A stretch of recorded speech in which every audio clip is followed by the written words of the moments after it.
Dari kamu bukan modal terima kasih. Tak mau sendiri berkelahi belum ahli pandang orang lain.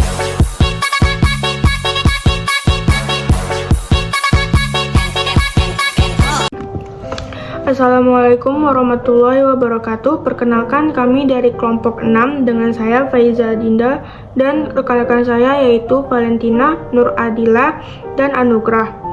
Oke, langsung saja. Komputer mengalami perubahan dari tahun ke tahun atau yang biasa kita bilang dari generasi ke generasi.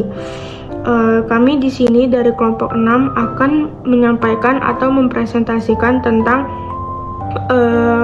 komputer gen ketiga, yaitu tentang sejarahnya, kekurangan dan kelebihannya, fungsinya, dan sebagainya. Oke, langsung saja kita masuk ke materi pertama yang akan disampaikan oleh rekan saya, yaitu Anugrah.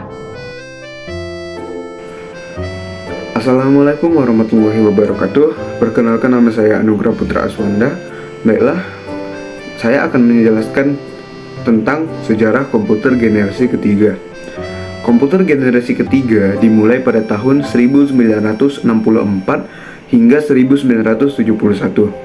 Kemajuan komputer generasi ketiga adalah penggunaan sistem operasi atau operating system yang memungkinkan sistem untuk menjalankan berbagai program yang berbeda secara serentak dengan sebuah program utama yang memonitor dan mengkoordinasi memori komputer.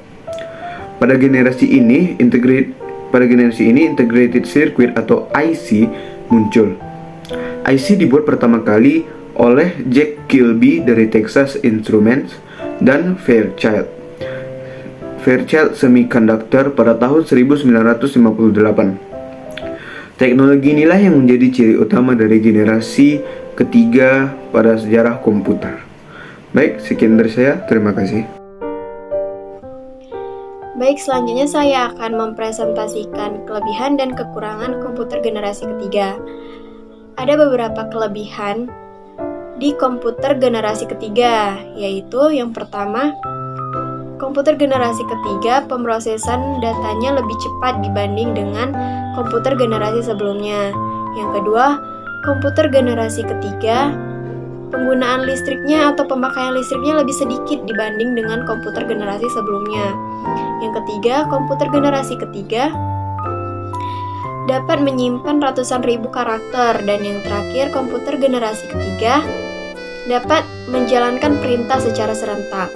Adapun kekurangan dari komputer generasi ketiga yaitu ukuran fisik komputer dan bagian dalamnya masih terlalu besar, pemakaiannya juga rumit, dan komputer generasi ketiga ini menghasilkan panas yang berlebihan seperti pada komputer generasi yang sebelumnya.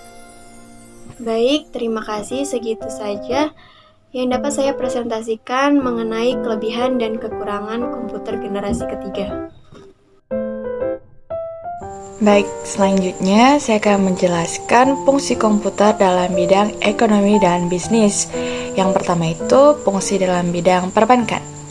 Kita bisa mentransfer uang melalui m-banking yang dapat kita akses melalui mobile phone kita. Yang kedua itu fungsinya dalam bidang bisnis atau jual beli online. Contohnya kita bisa menggunakan aplikasi Amazon, Shopee, Tokopedia, Lazada untuk melakukan bisnis kita.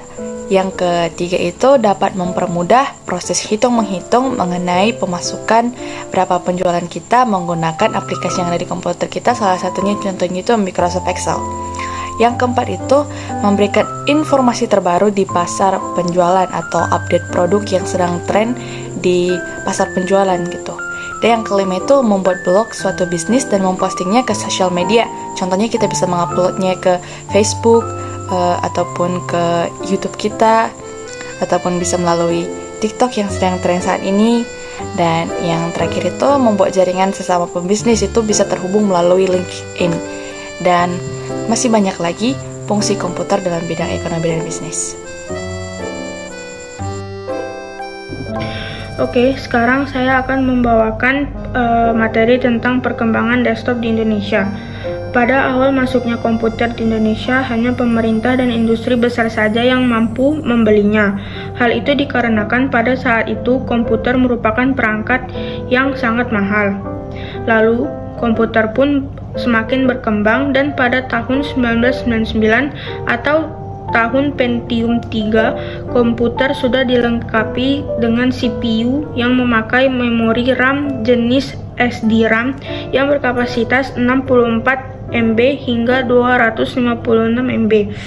Dan sekarang komputer berkembang sangat pesat dan canggih. Salah satu contohnya, sekarang memori RAM bisa mencapai 16 GB, sedangkan ROM bisa mencapai 512 GB. Sekarang kita akan masuk ke materi perkembangan mobile phone di Indonesia. Pada tahun 1985 sampai 1992, teknologi seluler generasi pertama mulai beredar dengan ukuran telepon seluler yang besar dan beratnya 430 gram dan hanya bisa melakukan 35 panggilan. Dan di tahun 1993 muncul generasi kedua yang sudah dapat menggunakan kartu SIM pada telepon genggam dan bisa memakai handset.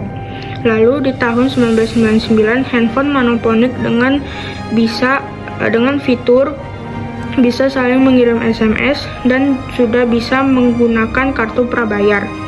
Lalu di tahun 2000 munculnya banyak inovasi seperti mulai munculnya Nokia Communicator.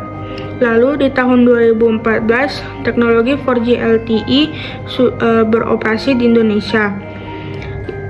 Kita dapat menggunakan internet dan video call lumayan kencang. Lalu di tahun 2021 hingga sekarang sudah muncul jaringan 5G. Dengan jaringan 5G komunikasi dan pengiriman data kita bisa lebih cepat.